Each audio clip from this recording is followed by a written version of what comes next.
하나님은 욥에게 창조주로서 모든 만물을 만드시고 다스리시는 분이시라는 것을 분명하게 말씀하셨죠.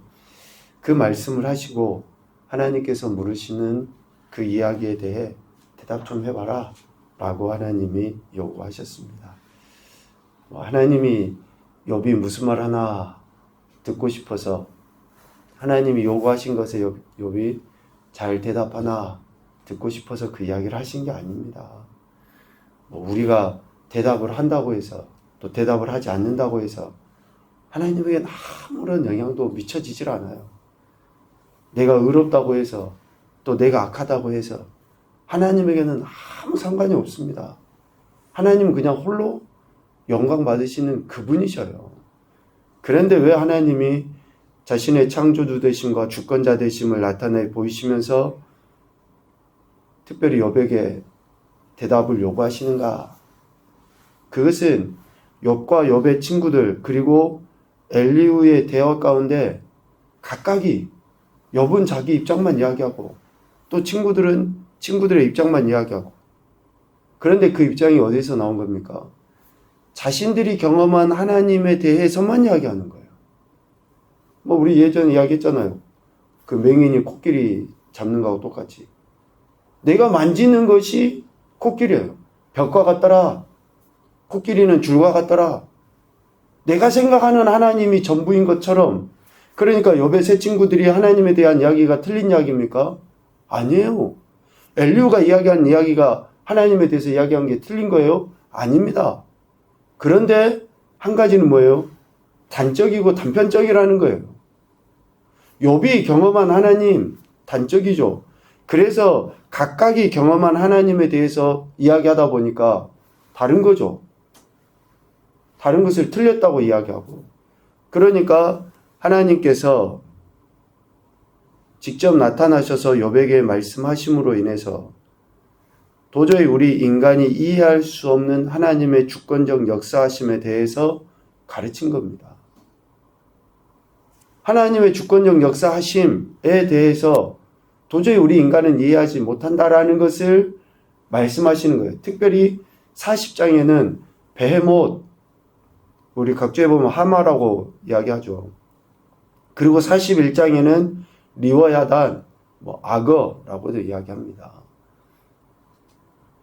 이러한 것들, 우리 인간은 도저히 통제도 할 수 없고, 우리 인간은 범접할 수 없는 그러한 피조물조차도 하나님이 만드셔서 그것들을 다루시고 통치하고 계신다라는 것을 말씀하시는 거예요.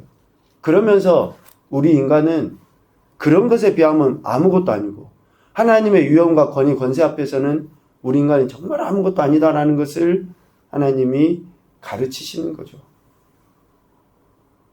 욥에게 이야기하는 거지만 결국은 욥과 욥의 친구들, 그들이 하나님의 권세, 권위 앞에 온전히 굴복하도록 자기가 경험한 하나님이 전부가 아니라는 것을, 자기가 듣고 알고 있는 하나님이 전부가 아니라는 것을 하나님은 이야기하십니다. 그래서 오늘 41장 10절, 11절에 이야기합니다. 아무도 그것을 격동시킬 만큼 담대하지 못하거든 누가 내게 감히 대항할 수 있겠느냐? 누가 먼저 내게 주고 나로 하여금 갚게 하겠느냐? 온 천하에 있는 것이 다 내 것이다. 리워야단을 하나님이 지으셨는데 그 하나님이 지으신 것에 대해서 어느 누구도 손도 못 대는 거예요. 그런데 누가 감히 내게 대항할 수 있겠느냐? 하나님이 만드신 피조물에 아무도 대항 못하는데 그 피조물을 만드신 하나님께 누가 감히, 어떤 것을 우리가 하나님께 드린다 할지라도 그 드리는 것이 하나님의 것인데 우리가 드렸다라고 이야기할 수 있어요? 우리는 마치 내가 막 뭔가 헌신도 하고 한 것 같아요. 내가 한 것 같아요. 연말이 되고 그러면은 사람들 마음이 여러 가지로 좀 불 뜨기도 하고 그렇죠. 뒤돌아보면 내가 한 것에 대해서 또 내가 하지 못한 것에 대해서 여러 가지 생각들을 하게 됩니다. 그런데 여러분 그조차도 다 하나님의 것이라니까요. 내가 한 것도 하나님의 것이고 하지 못한 것도 하나님의 것이에요. 다 하나님의 것을 가지고 우리는 마치 내가 한 것처럼 그렇게 생각하는 거죠. 베헤못도 리워야단도 하나님이 지으신 것, 그런 것에 비하면 우리 인간은 미천하기 그지없는 존재라는 것을 이야기합니다. 특별히 오늘 본문에서 리워야단에 대해서 이야기하죠. 천하의 리워야단을 격동시킬 자도 능히 당할 자도 없다. 오직 하나님께서 그것을 잠잠하게 하시며 그것을 대항할 수 있는 분이시다 라고 이야기하십니다. 이처럼 우리 인간은 도저히 감당할 수 없는 그런 일을 하나님은 이루셔요. 주관하셔서 친히 이루시는 것입니다.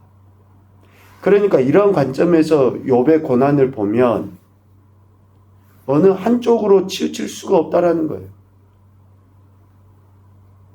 어느 한쪽에서 욥의 고난을 바라보지 말고 하나님의 선하신 의도를 생각하며 바라볼 수 있도록 모든 것이 하나님의 창조와 하나님의 주권하신 가운데 있다는 것을 이야기하는 거죠.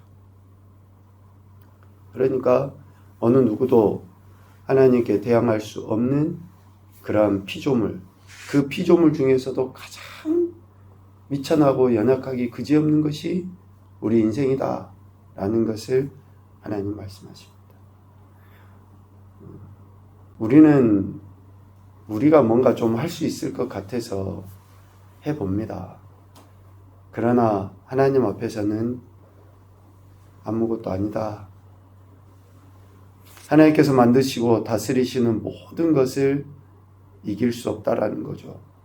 특별히 오늘 리워야단을 우리 힘으로 어찌 이기겠습니까? 하나님은 욥에게 리워야단을 통제할 수 있는지 물으십니다. 그래서 8절에 네 손을 그것에게 얹어봐라. 그렇다면 네가 다시는 싸울 생각도 못할 것이다. 얼마나 그 크고 그 두려움이 그 피조물 리워야단에게 있는지를 보게 하는 거죠. 누가 할 수 있느냐? 이 질문의 의미는 뭡니까? 할 수 없다는 거예요. 할 수 없다는 거. 우리는 결코 하지 못한다. 그런데 우리가 하지 못한다라고 하는 그 말의 의미는 뭐가 있어요? 하나님은 하신다라는 거죠. 하나님은. 나는 못하지만 하나님은 하신다라는 게 전제가 돼야 되는데 우리 마음 안에는 내가 해보다가 안 되면 하나님도 못하신다라는 그런 생각이 있어요. 미안하지만. 그러니까 전적으로 하나님 신뢰하지 않아. 내어 맡기질 않아. 대신에 뭘 합니까? 염려해. 하나님께 내어 맡겨버리면 되는데 염려하니까. 기도하면서도 염려해. 그러니까 그게 풀려지지 않으면 감정에 의해서 막 이리저리 좌충우돌하는 거죠. 하나님은 누가 할 수 있느냐? 그 질문을 통해서 우리는 하지 못한다. 그러나 하나님은 하신다. 라는 것을 강조하고 계시는 거죠. 리워야단과 같은 또 어쩌면 그 이상의 어떠한 특정한 사건 또 악일 수도 있겠죠. 또 고난일 수도 있습니다. 그런 것 앞에서 우리는 아무것도 할 수 없는 존재라는 것을 가르치시고 하나님은 이 모든 것을 주관하시고 행하시는 분이시다라는 것을 욥에게 깨닫게 지금 하고 계시는 거죠. 그래서 하나님 없는 우리 인간의 실체는 연약함과 무기력 그 자체예요. 하나님 없는 우리의 실체는. 그러니까 세상 사람들이 하나님 없이도 지금 잘 먹고 잘 사는 것 같고 막 저들이 뭔가 이루는 것 같고 하는 것 같아요. 그러나 궁극적으로 또 결국은 그들의 연약함을, 무기력함을 드러내 보일 수밖에 없습니다. 사람들은 자신들의 힘과 능력으로 무엇인가 할 수 있을 것처럼 착각하지만 또 잘 안 되면 염려하고 근심하고 걱정하며 살아가지만 하나님 앞에서는 그조차도 아무것도 아니라는 것을 우리에게 이야기하십니다.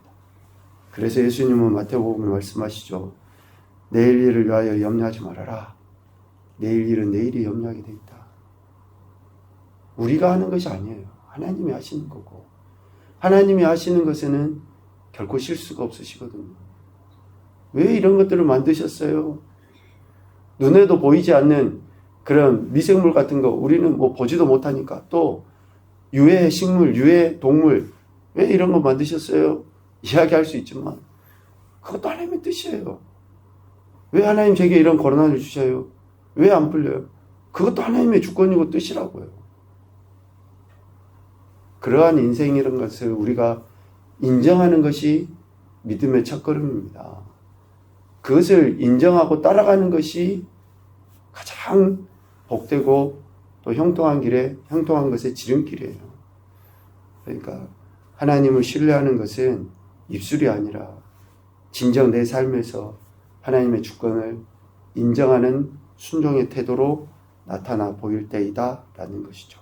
첫 번째 교훈입니다. 하나님의 절대 주권에 대한 우리 인생의 태도는 전적인 수용과 순종뿐이다.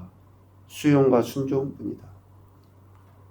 여러분, 이 수용과 순종에 대해서 다시 또 말씀도 나누겠지만, 이 수용과 순종은 맹목적인 것을 이야기하지 않습니다.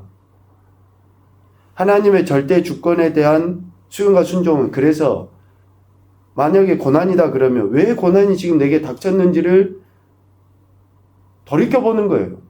왜 하나님이 내게 고난을 허용하셨는지를, 또 어떠한 그 관계나 문제에 있어서 왜 이런 것들이 생겼는지를, 그래서 돌이켜서 올바르게 순종하는 것이 하나님의 주권에 대한 우리의 태도예요. 우리가 아무것도 못하니까 하나님이 허용하셨어. 그럼 입 벌리고 있으면 됩니까? 언젠간 하나님 그냥 이 고난 끝내시겠지. 그러면 되냐고요. 첫 단추가 잘못 끼워졌는데 그것이 끼워지도록 그냥 내버려 둔다? 잘못 시작한 일은 바로 잡아야죠. 그래서 하나님의 절대 주권을 인정하는 것은 회개가 동반이 된 수용과 순종이라는 거예요. 두 번째, 하나님께서 만드신 피조물도 우리가 대항하지 못하는데 하물며 그것을 만드신 하나님께 대항할 수 있겠는가? 하나님의 창조주 되심과 절대 주권자 되심을 범사에 인정하셔야 됩니다. 세 번째, 이 세상의 그 어떠한 강력한 힘도 하나님 앞에서는 아무것도 아니다. 하나님 앞에서는 아무것도 아니다. 그러므로 우리는 두려워할 자를 두려워해야 돼요. 하나님을 경외하고 하나님을 두려워야지 사람이나 환경이나 그런 것을 두려워하는 것은 아니죠. 오직 하나님 한 분만이 창조주이시오 주권자이심을 계속해서 하나님은 강조하고 계십니다. 이러한 하나님에 대해서 들은 욥이 이제 진짜 이야기하잖아요. 42장 말미에 이제 42장에서 마지막 결론을 내는 거예요. 자신의 주관적인 하나님이 아니라 진정 하나님이 보여주신 그 하나님에 대한 그 믿음을 욥이 고백을 하게 됩니다. 오늘 한 날도 온 우주 만물의 주권자이신 하나님께서 다스리시고 통치하십니다. 저와 여러분의 삶을 그렇게 이끄시고 인도하신다는 것을 잊지 마시고 절대적인 수용과 순종을 통해 하나님의 영광도 나타내시고 또 우리를 통해 이 마지막 때가 또 온전하게 세워져 갈 수 있도록 하는 그런 축복의 통로의 삶이 되시기를 주님의 이름으로 축복합니다. 아멘.